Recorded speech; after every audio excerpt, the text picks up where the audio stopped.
नमस्कार, मैं नीलिमा सिन्हा अपने चैनल में आपका स्वागत करती हूं।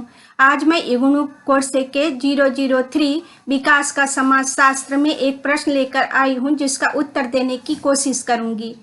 आज का प्रश्न है, भारत में बड़े बांधों पर आधारित परिचर्चाओं पर प्रकाश डालें, उचित उदाहरण दें। इसका मैं उत्तर देने की कोशिश करूंगी।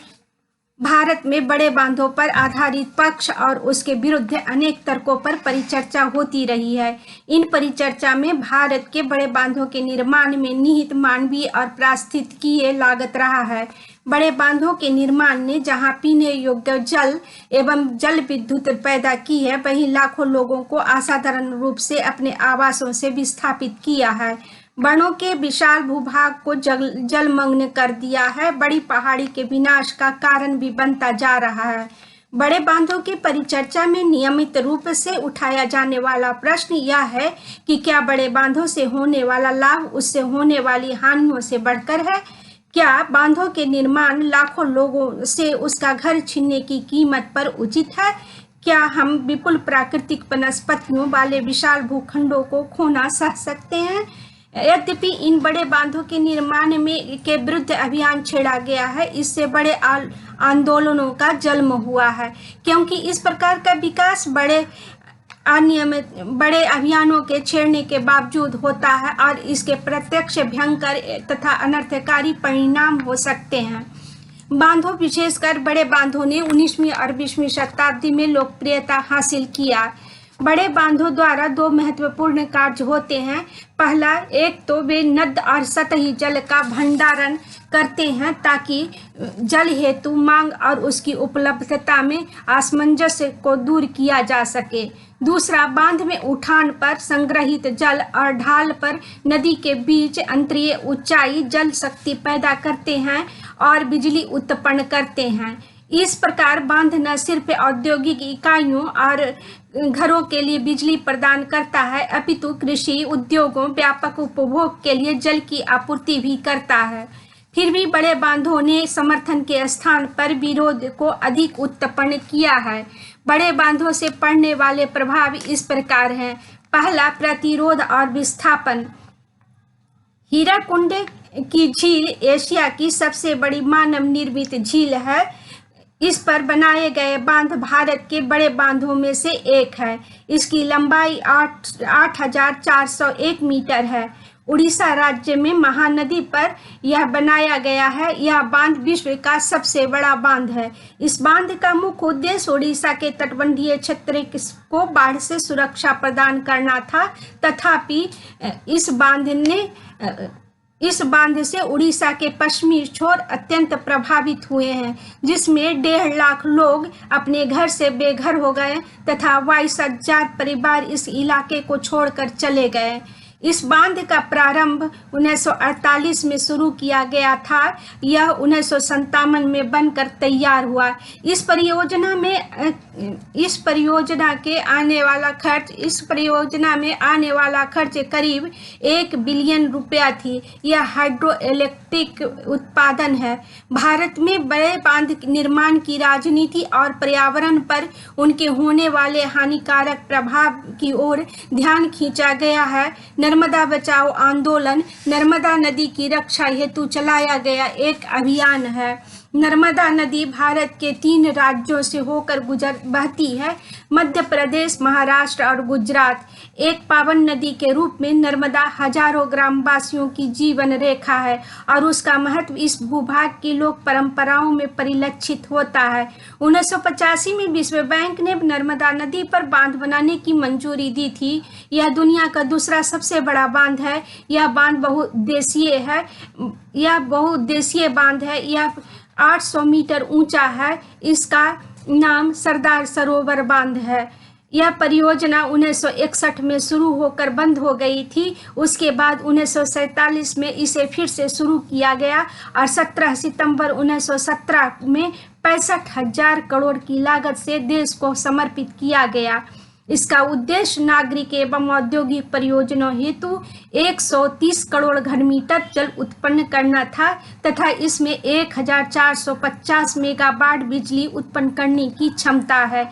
यह 19 लाख हेक्टेयर भूमि की सिंचाई सुविधा प्रदान करती है, किंतु इस परियोजना से लगभग 13,744 हेक्टेयर वन भूमि तथा 11,308 हेक्टेयर उर्वर कृषि जलमग्न हो गई। 1 लाख से अधिक लोग विस्थापित हो गए, जिसमें अधिकतर लोग अनुसूचित जनजाति से संबद्ध व्यक्ति और उनके परिवार थे और ये सब लोग गरीब थे। 1947 से पुनर्वास योजना के अंतर्गत विशाल आंदोलन हुआ। इसमें लाखों बेघरों ने हिस्सा लिया था।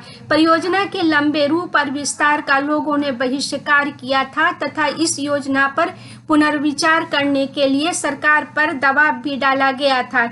इसमें पारिस्थितिकीय, मानव एवं वित्तीय आलोचनाएं भी संबद्ध है। पारिस्थितिकीय प्रभाव। दूसरा, बड़े बांधों का सर्वाधिक प्रत्यक्ष पारिस्थितिकीय प्रभाव वनों के विशाल विस्तार, दलदली भूमियां और वन्य जीवन का स्थायी विनाश है। बांध से समृद्ध वनावरण के विशाल भूभाग जलमग्न हो जाते हैं। इसके अलावा अपेक्षाकृत कम ज्ञात परिणाम भी समान रूप से विध्वंसकारी हैं।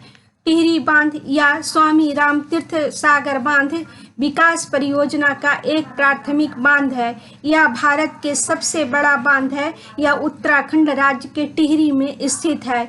यह बांध गंगा नदी के प्रमुख सहयोगी नदी भागीरथी पर बनाया गया है। टिहरी बांध की ऊंचाई 261 मीटर है, जो इसे विश्व का 5वां सबसे ऊंचा बांध बनाती है। इस बांध से 2,400 मेगावाट विद्युत उत्पादन, 2,70,000 हेक्टेयर क्षेत्र की सिंचाई और प्रतिदिन 102.20 करोड़ लीटर पेयजल उत्तर प्रदेश, दिल्ली एवं उत्तराखंड को उपलब्ध कराना प्रस्तावित है।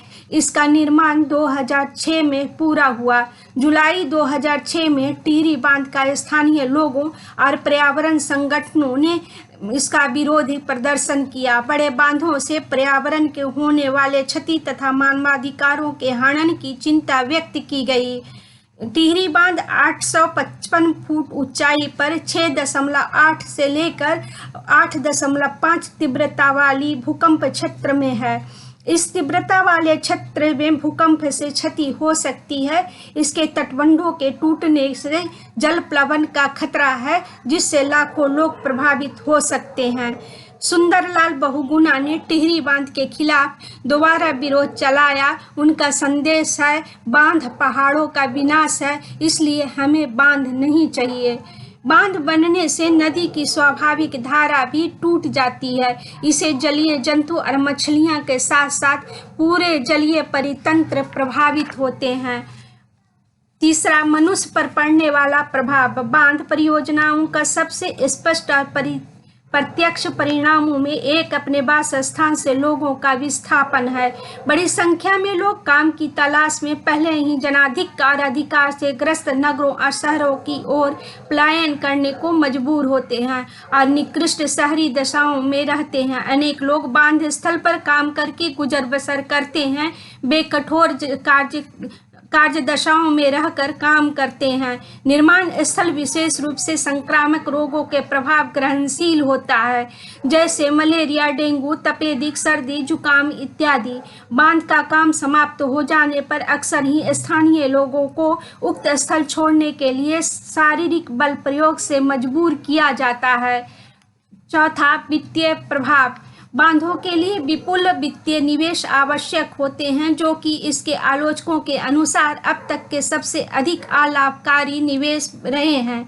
आधिकारिक अनुमानों के अनुसार टिहरी बांध की कुल लागत $1 बिलियन, हीराकुंड बांध का $1 बिलियन, सरदार सरोवर बांध 1987-88 के अनुसार अंतिम लागत 11,154 करोड़ तथा 28 साल बाद इसकी कुल लागत 65,000 करोड़ रुपए है। इसके अलावा आवाह क्षेत्र जहां से पानी बहकर नदी में जाता है के उपचार पर आने वाले अन्य खर्च एवं आवर्ती लागत परियोजना के समापन में हुए विलंबन, अनुपूरक वनीकरण इत्यादि शामिल हैं। बड़े बांधों के पक्ष में तर्क। भारत के बड़े बांध जैसे भाखड़ा नंगल बांध, हीराकुंड बांध और नागार्जुन बांध, टिहरी बांध, सरदार सरोवर बांध इत्यादि हैं। इन बांधों पर भारत में सशक्त समर्थन भी देखा गया है। अनेक विशेषज्ञ, अर्थशास्त्री, अभियंता, विकास योजनाकार और कृषि वैज्ञानिकों ने बृहद बांधों के निर्माण का पक्ष लिया है। बड़े बांधों के पक्षधरों ने इनकी विनाशकारी संभाव्यता के संशयों को दूर करने का प्रयास किया है। बड़े बांधों का इस आधार पर समर्थन किया है कि यह सिंचाई और पेयजल और बिजली संकटों से निपटने के लिए वर्तमान विकल्पों में श्रेष्ठ है। भारत में बड़े बांध, विद्युत केंद्र, कारखाने और औद्योगिक इकाइयां आदि राज्य की विशाल हृदय विद्यमानता और एक समृद्ध और आधुनिक भारत के निर्माण हेतु इनकी इच्छा के प्रतीक बन गए हैं। कृषि उत्पादन एवं औद्योगिक उत्पादन के लिए जल विद्युत अत्यंत आवश्यक है। अगर सरकार विस्थापितों को उचित समय पर पुनर्वास मुहैया कराने का प्रयास करे तो यह उचित कदम होगा। बड़े बांधों की लागत विकास परियोजना में समय बढ़ने के कारण बढ़ जाती है। अगर विलंब न किए जाएं और उचित समय पर परियोजना पूर्ण हो जाए तो वित्तीय लागत कम की जा सकती है। 17 सितंबर 1917 में प्रधानमंत्री मोदी ने सरदार सरोवर बांध देश को समर्पित किया। इस बांध से 2 पावर हाउस से अब तक 4141 करोड़ यूनिट बिजली पैदा हो चुकी है। पावर हाउस की बिजली पैदा करने की क्षमता 1250 मेगावाट और 250 मेगावाट है। यह बांध अब तक बिजली बेचकर 16,000 करोड़ रुपये की कमाई भी कर चुकी है। यह उसकी निर्माण लागत से दुगनी है। निष्कर्षतः आशा है कि यह परिचर्चा आर्थिक और सामाजिक विकास के मार्गदर्शन में संबद्ध नागरिकों के साथ साथ बड़े विकास परियोजनाओं से प्रभावित होने की अधिक भागीदारी एवं सम्मिलन को भी प्रोत्साहित करेगी। धन्यवाद। वीडियो को लाइक करें, चैनल को सब्सक्राइब करें।